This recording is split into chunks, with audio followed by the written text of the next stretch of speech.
Caríssimos irmãos e irmãs rádio ouvintes que nos acompanham pelas redes sociais, a primeira leitura fala do momento do domínio grego na época em Israel, com Antíoco. Disse que foi a época de maior perseguição aos judeus, muita perseguição, com mais crueldade. E o povo, ao mesmo tempo, foi se corrompendo com idolatria, né?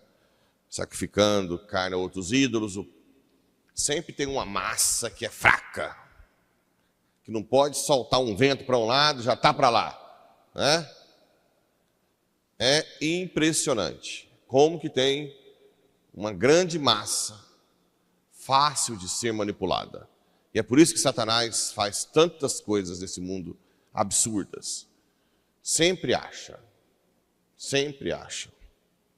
um grupo grande que não usa sua inteligência, sua vontade para ser fortalecida pela graça e resistir ao mal, né? Mas se adere a ele. E o rei começou a perseguir. Aqui fala uma palavra bem forte, né? Foram trucidados. Tanto é que os 7 filhos daquela mãe, que foram trucidados um por um, desde o mais velho ao mais novo, foi nessa época. Nós estamos em 1 Macabeus, capítulo 1. A morte dos 7 irmãos é 2 Macabeus 7. Em que eles, tudo sabe por quê? Para não comer carne de porco. Que naquela época era impuro.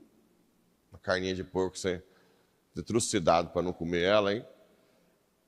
Agora eu fico pensando o seguinte: por causa de uma coisa tão claro que naquela época para eles era uma traição grande a Deus comer carne impura, sem sacramentos, eles não tinham sacramentos, sem Eucaristia, eles não nutriam a alma com a Eucaristia. Nem Jesus ainda tinha vindo. Tinha o Filho de Deus, claro. Agora eu fico pensando, onde esse povo arrumava força para tamanho testemunho? É de dar inveja, né? Não inveja que eu quero isso, né, papai? Tô brincando. Mas como? Como que uma mãe vê os 7 filhos sendo trucidados, estimula o mais novo a não recuar? É algo muito louvável como alguns judeus se portaram nessa grande perseguição. O fato é, ninguém chega a isso do nada. Nós temos que ser fiéis a Deus a cada momento para chegar ao martírio. É a chamada martiria. O que é a martiria? Nós sermos perseguidos, caluniados, decepcionados e continuarmos na fé, por amor a Deus.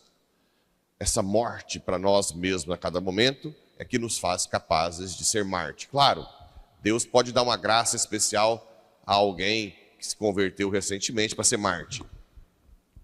Tanto é que a igreja considera o batismo de sangue de pessoas que não foram batizadas e deram a vida a Jesus, né?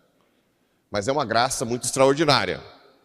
De uma forma geral, nós temos que no dia a dia morrer para nós mesmos. A martiria, a penitência, a oração frequente. Quando você está aqui de joelho em adoração, você está morrendo para si. Você está renunciando todo o ativismo, tudo que você podia estar fazendo. Tanto é que no auge da teologia da libertação, os seminaristas eram perseguidos quando rezavam, adoravam, rezavam o rosário. Diziam que eles deveriam estar lutando pelos pobres, né? Não ficar ali com essa perda de tempo. Tinha seminarista na Bahia que me ligava, que acordava 5, 4 horas da manhã para ninguém vê-lo na capela. Aí vocês vão vendo as consequências disso, né? Padres que não rezam às vezes. Então, sempre tem uma perseguição em algum aspecto.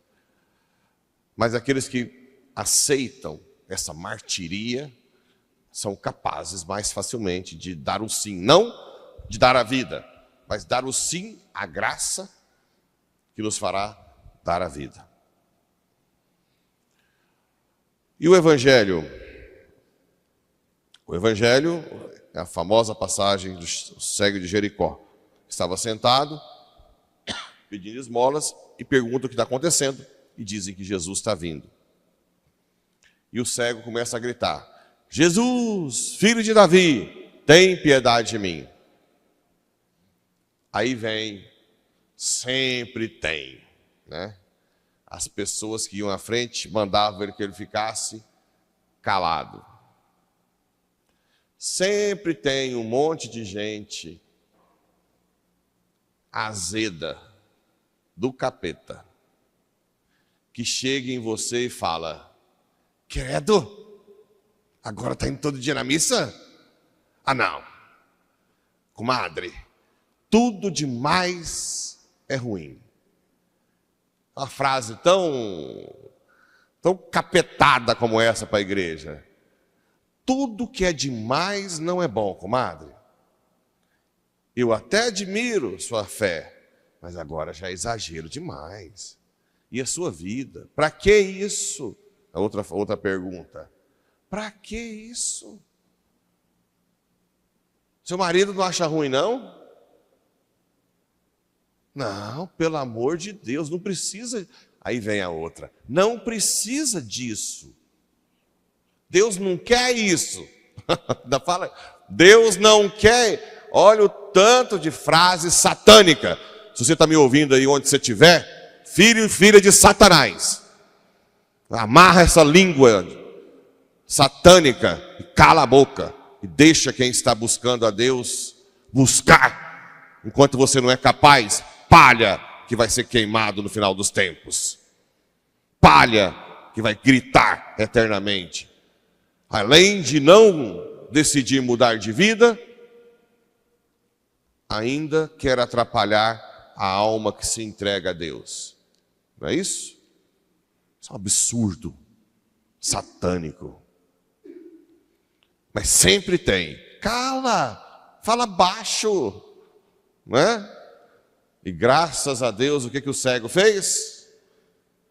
Mas ele gritava mais ainda, mais alto: Filho de Davi, tem piedade de mim. Jesus parou e mandou que levasse o cego até ele. Às vezes tem situações, gente, que nós temos que gritar. Quando a gente não consegue mais ter solução humana, a gente grita: Filho de Davi, tem piedade de mim, ajuda. Eu não consigo mais. Eu lembro da história de Santa Paulina. Santa Paulina, tadinha, foi perseguida. Ela começou com uma amiga em Santa Catarina, ou Rio Grande do Sul, não sei. E chamaram ela de lésbica, botaram fogo na casa. Depois ela foi abrir a congregação em São Paulo e não conseguia nada, tudo estava errado. E ela ficava dia tentando, caminhando para lá e para cá, e fala com um, fala com o outro, até que não conseguiu nada. Aí o que ela fez?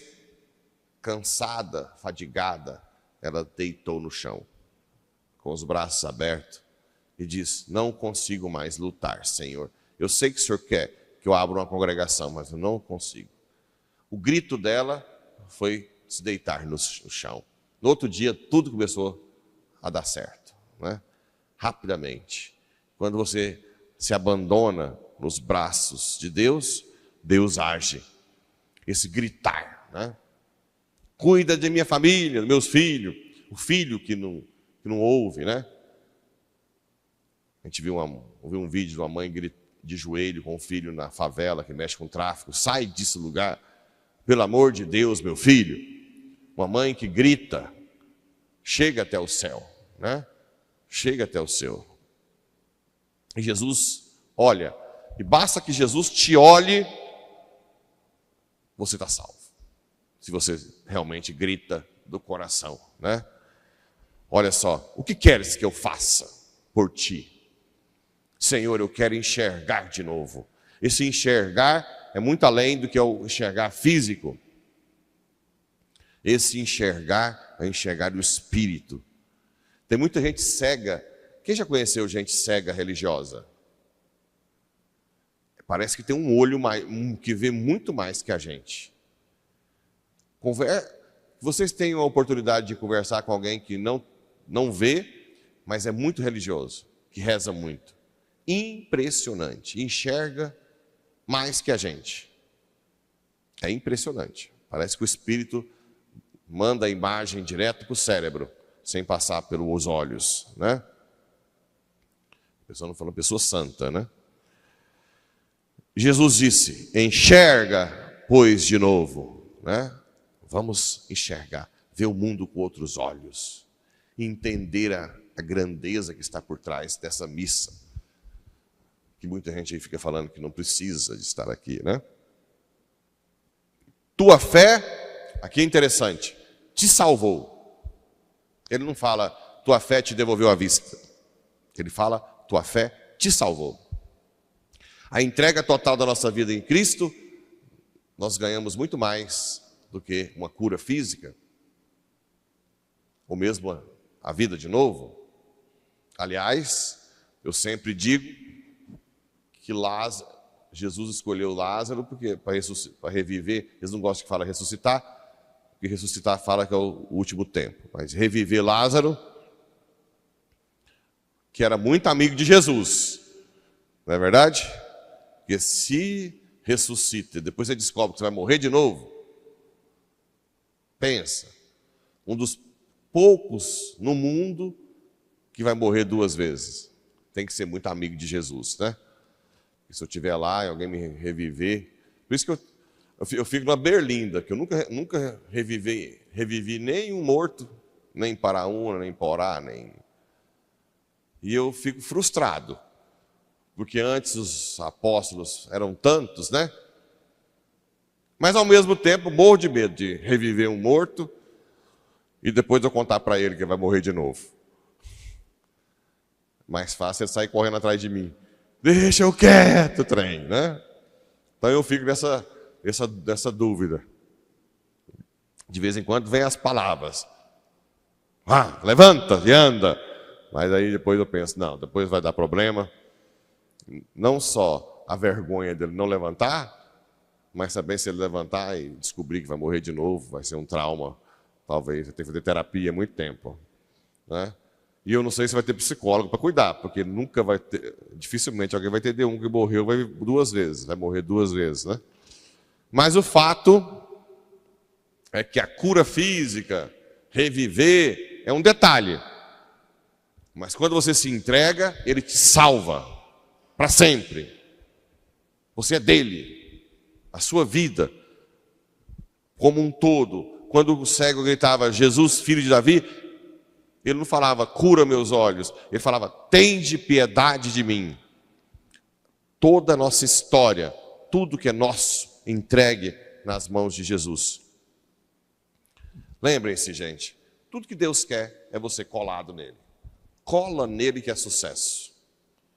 Cola em Jesus. Isso que é a vida espiritual. Tudo que a gente resume em parar, desapegar do que temos, um pouco, tirar o tempo para ele. Pronto. Tudo que você faz para ele, por amor a ele, e com a graça que ele te dá através da oração. Pronto, é isso que é a vida espiritual. Então esse cego pode representar a gente em muitas situações. E você? Está quase desesperado? Não tem problema.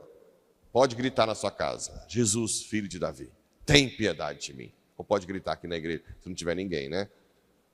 Senão atrapalha os outros. Mas saiu, vocês podem gritar. Grita, Jesus, filho de Davi, tem piedade de mim. Toma conta da minha vida. A minha vida é tua. eu não dou conta mais. Daqui para frente é contigo. Já fiz isso algumas vezes. Tá certo. Estou aqui até hoje, né? Senão já tinha vazado do Braquiara. Que o Espírito Santo nos ajude. E aí, ó, essa mãezona, né? Agora não pode falar medianeira com o Redentor. Medianeira com o Redentor. Essa que maravilhosa, santa, rainha do céu e da terra. Deus, que ela nos dê a graça de cada vez mais nos colocar no seu colo e conduzir à santidade. Assim seja.